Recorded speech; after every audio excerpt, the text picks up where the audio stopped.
এমন যদি হতো, ইচ্ছে হলে আমি হতাম প্রজাপতির মতো, নানান রঙের ফুলের পরে বসে যেতাম চুপটি করে, খেয়াল মতো নানান ফুলের সুবাস নিতাম কত।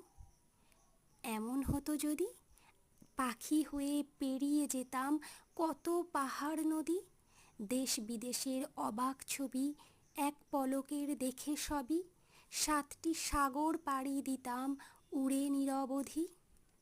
এমন যদি হয়, আমায় দেখে এই পৃথিবীর সবাই পেত ভয়, মন্দটাকে ধ্বংস করে ভালোয় দিতাম জগৎ ভরে, খুশির জোয়ার বইয়ে দিতাম এই দুনিয়াময়।